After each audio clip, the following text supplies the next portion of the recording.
YCP 2024 సార్వత్రిక ఎన్నికల్లో ఓటమి పాలు కాగానే అన్ని విధాలుగా ఇబ్బందులు తోసుకొనొచ్చారు. ఆ పార్టీకి రాజ్యసభలో 11 మంది ఎంపీలు ఉంటే అందులో నుంచి 4 తప్పుకున్నారు.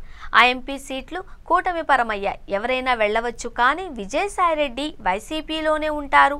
ఆయన రాజకీయ జీవితం అందులోనే పూర్తి కాలమని అంతా అనుకున్నారు. చివరకు ఆయన కూడా బిగ్ షాక్ ఇచ్చేశారు. ఈ దెబ్బతో రాజ్యసభలో వైసీపీ బలం కాస్త 7కు పడిపోయింది. లోక్సభలో చూసుకుంటే మొత్తం 25 సీట్లకు గాను 4 మాత్రమే గెలిచారు.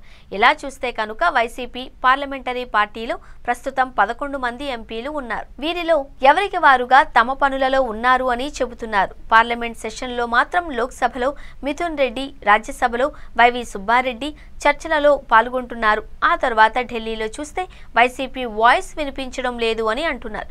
మిగిలిన ఎంపీలు అలాగే ఉన్నారు అని అంటున్నారు. అయితే తిరుపతి వైసీపీ ఎంపీ గురుమూర్తి మాత్రం జోరు చూపిస్తున్నారు అని అంటున్నారు.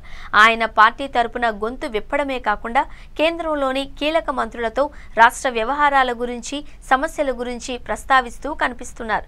అలాగే ఢిల్లీ స్థాయిలో ఆయన బాగా పరిచయాలను పెంచుకున్నారు. మీడియా మిత్రులను అక్కడ సంపాదించుకున్నారు. ఏపీకి సంబంధించి ఏ సమస్య అయినా ఆయన కేంద్ర మంత్రుల దృష్టికి తెస్తున్నారు.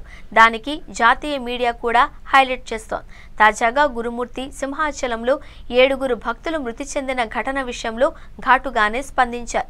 ఈ మధ్యన తిరుమలలో వైకుంఠ ఏకాదశి నాడు జరిగిన తొక్కిసలాటలో 6 మృతి చెందడం, ఇప్పుడు 7 మరణించడంతో వరుసగా ఆలయాలలో జరిగే ప్రమాదాల మీద ఆందోళన వ్యక్తం చేస్తూ లోక్సభ ఎంపీ హోదాలో కేంద్ర హోంమంత్రి అమిత్ షాకు లేఖ రాశారు. ఈ ఘటనలు భక్తుల ప్రాణాలనే కాదు, ఆలయాలలో భక్తుల మనోభావాలు దెబ్బతినేలా ఉన్నాయని ఆయన లేఖలో ఉటంకించారు. ఇవన్నీ ఆలయాలలో పాలనాపరంగా జరిగే తప్పిదాలుగా ఆయన ఆరోపించారు.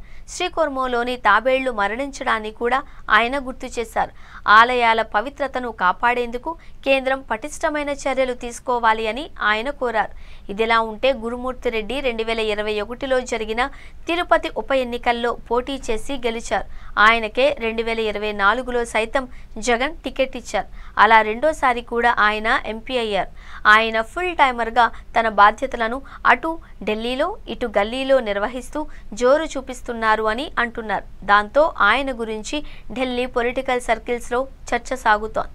జాతీయ స్థాయిలో పలువురు నేతలతో అనుబంధాన్ని పెంచుకుంటూ తనదైన రాజకీయ పలుకుబడిని సంపాదిస్తున్న గురుమూర్తి రెడ్డి వైసీపీలో ఒకే ఒక్కడుగా కనిపిస్తున్నారట. రాజకీయంగా మంచి భవిష్యత్తు కోసం చూస్తూ బలమైన పునాదులు వేసుకుంటున్న గురుమూర్తి వైసీపీలో ఇప్పుడు కీలకమైన నేతగా మారిపోయారు.